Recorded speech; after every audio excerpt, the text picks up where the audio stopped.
മാഷേ, ഈ നിമിഷപ്രിയ യമനിലെ നഴ്സ്, അവരുടെ കാര്യത്തിൽ കെ എ പോൾ എന്ന് പറഞ്ഞൊരാൾ ഇന്ന് സുപ്രീം കോടതിയിൽ കൊണ്ടുപോയിട്ടൊരു കേസ് കൊടുത്തിട്ടുണ്ട്. വക്കീലിനൊന്നും വെച്ചിട്ടില്ല. കെ എ പോൾ അദ്ദേഹം ഒരു പാതിരിയാണെന്ന് തോന്നുന്നു. കെ എ പോൾ തന്നെത്താനെ ബാധിക്കുകയാണ്. അയാളുടെ ആവശ്യം മാധ്യമങ്ങളെ ഈ നിമിഷപ്രിയ സംബന്ധിച്ച വാർത്തകൾ സംപ്രേഷണം ചെയ്യുന്ന പ്രസിദ്ധീകരിക്കുന്നത് ഇതിൽ നിന്നൊക്കെ മാധ്യമങ്ങളെ വിലക്കണം.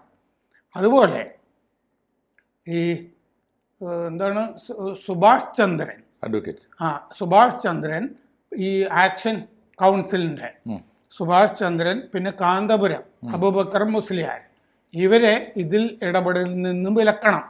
ഇതൊക്കെയാണ് ഈ കെ എ പോളിൻ്റെ ആവശ്യം. പക്ഷെ കെ എ പോൾ അതിൻ്റെ കൂടെ ഒരു കാര്യം പറയുന്നുണ്ട്. 24-നോ 25-നോ വധശിക്ഷ നടപ്പാക്കും നിമിഷപ്രിയയെ സംബന്ധിച്ച്. അപ്പോൾ കാന്തപുരം അന്ന് പത്രസമ്മേളനം നടത്തി വധശിക്ഷയിൽ ഇളവ് നടപ്പാക്കി എന്നൊക്കെ അവകാശപ്പെട്ടിരുന്നു. അതിന് മുമ്പും ഈ കെ എ പോൾ, ഈ കാന്തപുരം ഇടപെട്ട് ഇങ്ങനൊരു വാർത്ത വരുന്നതിന് മുമ്പ് കെ എ പോളാണ് ഈ കുറിപ്പിട്ടിരുന്നത്. ഈ വധശിക്ഷ അന്ന് നടപ്പാക്കുന്നില്ല എന്നുള്ള കാര്യം കാന്തപുരത്തിന് മുമ്പേ ഈ കെ എ പോൾ പറഞ്ഞത് ഞാൻ കണ്ടിരുന്നു. അപ്പോൾ കെ എ പോളുമായിട്ട് സംബന്ധിച്ച കുറച്ച് കാര്യങ്ങൾ മാഷ് എന്നോട് നേരത്തെ പറഞ്ഞിട്ടുമുണ്ട്. അപ്പോൾ ഈ വധശിക്ഷ സംബന്ധിച്ച് കഴിഞ്ഞ തിങ്കളാഴ്ച ഈ തലാൽ അബ്ദോ, അതായത് മഹ്ദിയുടെ സഹോദരൻ, മഹ്ദിയാണല്ലോ നിമിഷപ്രിയ കൊന്നത്, അദ്ദേഹത്തിൻ്റെ സഹോദരൻ തലാൽ അബ്ദോ, മറ്റേ അബ്ദുൽ ഫത്താഹ് മഹ്ദിയുടെ അയാൾ പറഞ്ഞിരുന്നു തലാലിൻ്റെ മാതാപിതാക്കളുമായി നേരിട്ടോ അല്ലാതെയോ ഉള്ള വിനിമയം ഞങ്ങൾ വിലക്കിയിരിക്കുന്നു. കാന്തപുരത്തിൻ്റെ ഓഫീസോ സൂഫി പണ്ഡിതൻ ഹബീബ് ഒമർ ഇബൻ ഹഫീസോ നടത്തുന്ന സ്ഥാപനങ്ങളുമൊക്കെ ഞങ്ങൾ വിലക്കിയിരിക്കുന്നു. ഇതിന് ബന്ധമില്ല. ഇസ്ലാം മതം സത്യമതമാണ്, അതൊരു വ്യാജ കൃത്രിമ മതമല്ല. ഈ വധശിക്ഷ ഒഴിവാക്കി എന്നുള്ള വാർത്ത സത്യമായിരുന്നുവെങ്കിൽ അത് ഞങ്ങൾ തന്നെ ആദ്യം പറയുമായിരുന്നു. അപ്പോൾ കാന്തപുരം പറഞ്ഞിരുന്നത് ഞാനൊരു കടമ മനുഷ്യൻ എന്നുള്ള നിലയ്ക്ക് നിർവഹിച്ചതാണ്, അംഗീകാരത്തിന് വേണ്ടിയല്ല എന്ന് കാന്തപുരം പറഞ്ഞിരുന്നു.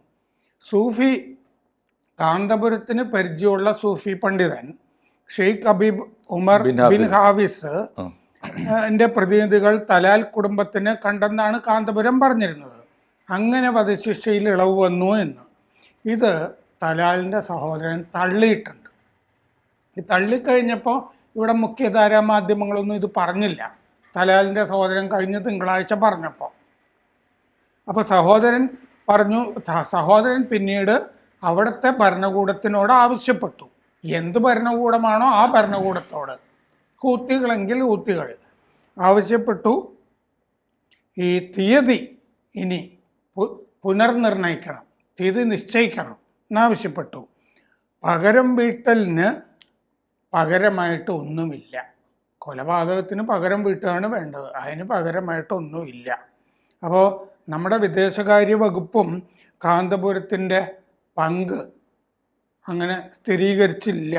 നമ്മുടെ വിദേശകാര്യ വക്താവ് രൺബീർ ജയ്സ്വാൾ കഴിഞ്ഞ മാസം തന്നെ പറഞ്ഞത് കാന്തപുരം എന്ന് പറഞ്ഞ് നിങ്ങൾ പറഞ്ഞ ആള്, അതായത് മാധ്യമപ്രവർത്തകർ ചോദിക്കുക പത്രസമ്മേളനത്തിൽ കാന്തപുരം എന്നൊക്കെ, നിങ്ങൾ പറഞ്ഞ ആൾ ഇടപെട്ടതായിട്ട് എനിക്കറിവില്ല എന്ന് പറഞ്ഞിരുന്നു.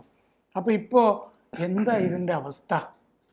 രണ്ട് തരത്തിലുള്ള ഞെട്ടലാണ് ഇപ്പോൾ രാമേന്ദ്രൻ സാറിൻ്റെ ഈ പുതിയ ന്യൂസ് പീസിൻ്റെ വിശകലനം വെച്ച് പറയുമ്പോൾ തോന്നുന്നു നമുക്ക്. ഒന്ന്, നിമിഷപ്രിയ ഇപ്പോഴും രക്ഷപ്പെട്ടിട്ടില്ല, നിമിഷപ്രിയ കൊല്ലപ്പെട്ടേക്കാം എന്ന അവസ്ഥ നിലനിൽക്കുന്നു. രണ്ട്, നിമിഷപ്രിയയുടെ കേസിൽ ഇന്ന് വരെ ഇടപെട്ട ആരുടെയും വാക്കുകൾ വിശ്വാസ്യമല്ല എന്നല്ലേ നമ്മൾ വിശ്വസിക്കേണ്ടത്.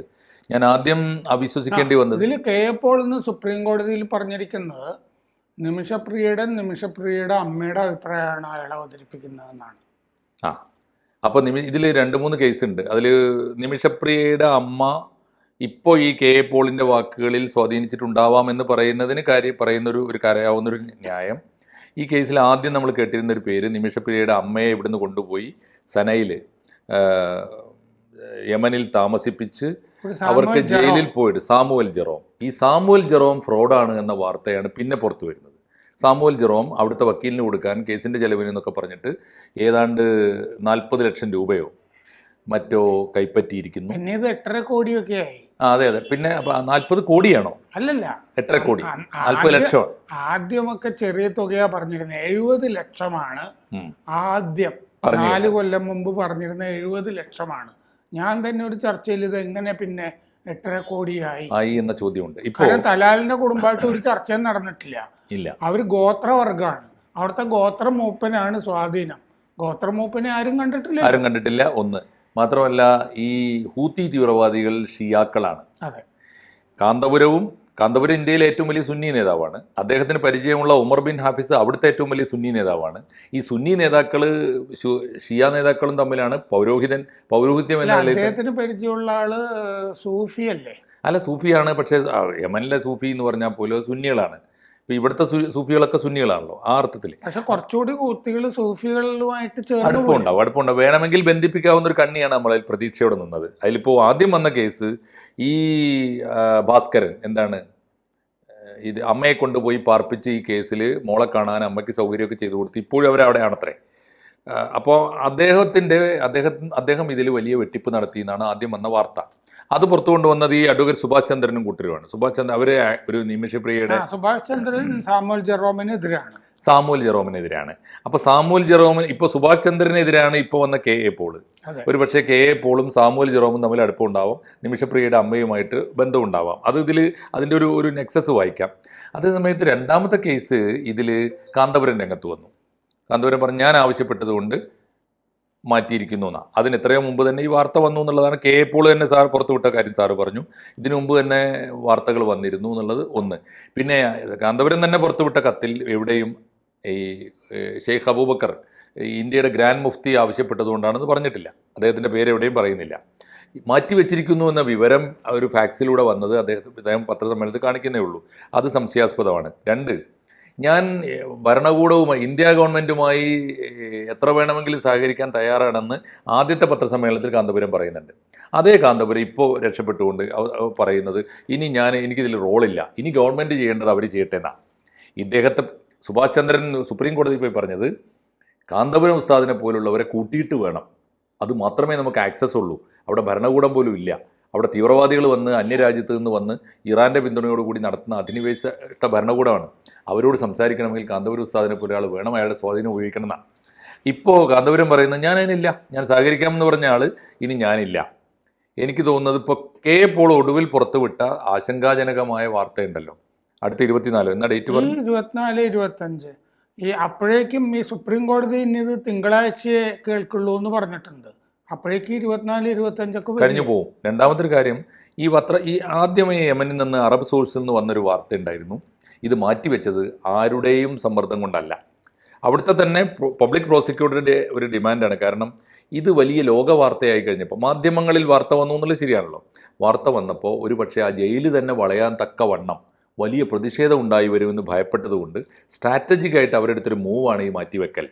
വളരെ ശാന്തമായൊരു അന്തരീക്ഷത്തിൽ ഏതു നേരത്തും വധശിക്ഷ നടപ്പാക്കിയേക്കാം, ആരും അറിയാതെ തന്നെ നടപ്പാക്കാം എന്ന് സംഭവിക്കാം. അപ്പോൾ അത് ശരിയാണെന്ന് വേണപ്പോൾ ഇദ്ദേഹത്തിൻ്റെ പുതിയ പ്രസ്താവന വരാൻ. ഇനി കെ എ പോളിലേക്ക് വന്നാൽ, കെ എ പോളിൻ്റെ വാർത്ത കഴിഞ്ഞ ആഴ്ച ഞാൻ സാറിനോട് സംസാരിച്ചു. ആ വാർത്ത കണ്ടപ്പോഴേ ഞാൻ സാറിനോട് പറഞ്ഞല്ലോ, അന്ന് വന്നൊരു വാർത്ത എന്താണെന്ന് വെച്ചാൽ കെ എ പോള് ഈ 8.5 കോടി രൂപ ഇതിപ്പോൾ കെ എ പോൾ പറയുന്നുണ്ട് ആരും സംസാരിച്ചിട്ടില്ല, എവിടെയും ആരും ഇപ്പോൾ എവിടെയും യഥാർത്ഥത്തിൽ ഇപ്പോൾ ഈ തലാലിൻ്റെ കുടുംബത്തോട് ആരും സംസാരിച്ചിട്ടില്ല. എന്നാൽ അവരുടെ നിലപാട് ഏകപക്ഷീയമായവർ പ്രഖ്യാപിച്ചുകൊണ്ടിരിക്കുന്നുണ്ട്. കാരണം വളരെ കറക്റ്റാണ്, കൊന്നവനെ കൊല്ലുക തന്നെയാണ് ശിക്ഷ, വേറൊന്നുമില്ല. അതായത് ഇസ്ലാമിക കോടതി ശരീഅത്ത്, അത് സുന്നി ആയാലും ഷിയ ആയാലും കറക്റ്റാണ്. ഇസ്ലാമിക കോടതിയുടെ വിധി, ശരീഅത്ത് കോടതിയുടെ വിധി അതാണ്. അതിന് വേറെ അപ്പീലില്ല. ഞങ്ങളുടെ മുമ്പിൽ ആരും അപ്പീലുമായിട്ട് വന്നിട്ടില്ല, ഞങ്ങൾ കേൾക്കാനും പോകുന്നില്ല എന്നുള്ളതിൻ്റെ അർത്ഥം. പിന്നെ എവിടുന്ന് വന്നു ദിയാമണി? ഞങ്ങൾ ഇതൊക്കെ മനസ്സിലാക്കുന്നത് വാർത്തകൾ കണ്ടിട്ടാണ്. ഞങ്ങളുടെ കുടുംബത്തിന് ഇവർ സമീപിച്ചു, പിന്നെ എന്നൊക്കെ ഞങ്ങൾ അറിയുന്ന വാർത്തകൾ കണ്ടിട്ടാണ്. ഒന്ന് ആലോചിച്ച് നോക്കൂ സാറേ. സാർ ആദ്യം കേട്ടത് നേരത്തെ വന്ന വാർത്തകൾ 70 ലക്ഷം ആവശ്യപ്പെട്ടു ദിയാമണീന, ഇപ്പോൾ അത് 8.5 കോടിയായി. ഈ KA പോളിനെ കുറിച്ചുള്ള കഴിഞ്ഞ ആഴ്ചയിലെ വാർത്ത, 3 ദിവസം മുമ്പ് ഹിന്ദു പത്രത്തിൽ വന്ന വാർത്ത, KA പോള് ഇന്ത്യ ഗവൺമെൻറ്റിൻ്റെ ആവശ്യപ്രകാരം, ഗവൺമെൻറ്റിന് ഫണ്ട് റേസ് ചെയ്യാൻ പറ്റില്ലല്ലോ, അതുകൊണ്ട് ഇന്ത്യ ഗവൺമെൻറ് തന്നെ ആവശ്യപ്പെട്ട പ്രകാരം ഞാനൊരു അക്കൗണ്ട് തുറന്നിരിക്കുന്നു, ആ അക്കൗണ്ടിലേക്ക് നിമിഷപ്രിയയുടെ ദിയാമണിയായ 8.5 കോടി രൂപ സ്വരൂപിക്കാൻ നിങ്ങൾ ഫണ്ട് അയക്കണം എന്ന് പറഞ്ഞ് ഫണ്ട് റേസിങ് തുടങ്ങിയിട്ടുണ്ട് ഇയാൾ. ഇപ്പോൾ ഒരു പക്ഷേ അദ്ദേഹത്തിൻ്റെയും കയ്യിൽ നിന്ന് പോയി ഈ കള്ളത്തരം കൊണ്ട്. അപ്പോൾ ഇവർ നടത്തിയ പത്രസമ്മേളനം, അഡ്വക്കേറ്റ് സുഭാഷ് ചന്ദ്രൻ നടത്തിയ പത്രസമ്മേളനത്തിൽ പറഞ്ഞു, ഇങ്ങനെ KA പോള് എന്നൊരു ഇവാഞ്ചലിസ്റ്റ്, ഒരു സെൽഫ് മെയ്ഡ് ഇവാഞ്ചലിസ്റ്റാണ്, അദ്ദേഹം വലിയ തോതിൽ തട്ടിപ്പ് നടത്തുന്നുണ്ട്. അദ്ദേഹത്തെക്കുറിച്ച് ഞാൻ പിന്നീട് നമ്മൾ ഹൈദരാബാദിൽ തന്നെ താമസിക്കുന്ന തൃശ്ശൂർക്കാരൻ സുരേഷ് കൊച്ചാട്ടിൽ എന്ന മാധ്യമപ്രവർത്തകനോട് സംസാരിച്ചു. അദ്ദേഹം കഴിഞ്ഞ ദിവസം ഇവിടെ ഉണ്ടായിരുന്നു. അദ്ദേഹം നമുക്ക് തന്നെ തന്നൊരു ഇൻ്റർവ്യൂവിൽ അദ്ദേഹം പറഞ്ഞത്, ഇദ്ദേഹം രണ്ടുപേരും ഹൈദരാബാദിലാണ്. സുരേഷ് കൊച്ചാട്ട് ദീർഘകാലമായിട്ട് ഹൈദരാബാദിലാണ്, ഇദ്ദേഹവും ഹൈദരാബാദ് ബേസ് ചെയ്തിട്ട് ഇവാഞ്ചലിസ്റ്റാണ്.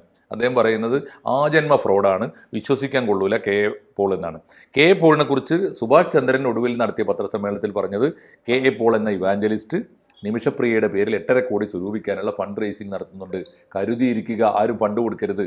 ഇന്ത്യ ഗവൺമെൻറ് അറിഞ്ഞിട്ടില്ല, ഇന്ത്യ ഗവൺമെൻറ്റോ ഈ നിമിഷപ്രിയ ആക്ഷൻ കൗൺസിലോ അങ്ങനെ ഒരു പണപ്പിരിവിന് വേണ്ടി ആരും. ഇവരെല്ലാവരും പരസ്പരം ഫ്രോഡുകൾ എന്ന് വിളിക്കുന്നു. യെസ്. അതേസമയം തലാലിന്റെ കുടുംബം പറയുന്നു എല്ലാവരും ഫ്രോഡാണ്. സത്യത്തിൽ ഇപ്പോൾ വന്നിരിക്കുന്ന ഒരു വാർത്ത അതാണ്. ഇതിൽ ഞെട്ടിക്കുന്ന ഒരു സംഗതി, ഈ യഥാർത്ഥത്തിൽ എത്തേണ്ടിടത്ത് ഒരു ആലോചനയും എത്തിയിട്ടില്ല. രണ്ടാമത്തെ കാര്യം, ഈ നിമിഷപ്രിയയുടെ ഭാവി ഇപ്പോഴും നമുക്ക് അന്തിമമായി ഒന്നും പറഞ്ഞുകൂടാത്തൊരവസ്ഥയാണ്. എല്ലാവരും മാധ്യമങ്ങളിൽ കിടന്ന് കളിക്കുകയാണ്. ന്യൂസ് മാനിയാണ് എല്ലാവരുടെയും ഒരു അസുഖം. ഞാനാണ് എന്ന് പറഞ്ഞ് എല്ലാവരും രക്ഷക വേഷം കെട്ടുകയല്ലാതെ, പൊതുജനങ്ങളുടെ മുമ്പിൽ അവതരിക്കുകയല്ലാതെ. നിമിഷപ്രിയയെ രക്ഷപ്പെടുത്തുക എന്നുള്ളതല്ല, നമുക്ക് എങ്ങനെ ചിക്കിലി ഉണ്ടാക്കാം. ഒന്ന് എങ്ങനെ പണമുണ്ടാക്കാം, 2 പേരുണ്ടാക്കാം. യശപ്രാർത്ഥന ആണ് ഇവരുടെയൊക്കെ ഒരു പ്രധാനപ്പെട്ട പ്രാർത്ഥന.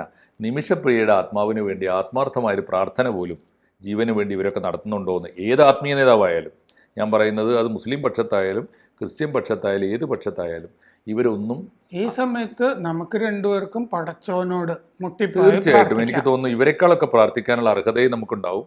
കാരണം നമ്മൾ ആത്മാർത്ഥമായിട്ട് ആ കുട്ടിയുടെ ജീവൻ രക്ഷിച്ച് കാണണമെന്ന് ആഗ്രഹിക്കുകയെങ്കിലും ചെയ്യുന്നുണ്ട്. അത്രയെങ്കിലും നമുക്ക് ചെയ്യാം സാറേ, വേറെ എന്ത് ചെയ്യാനാണ്.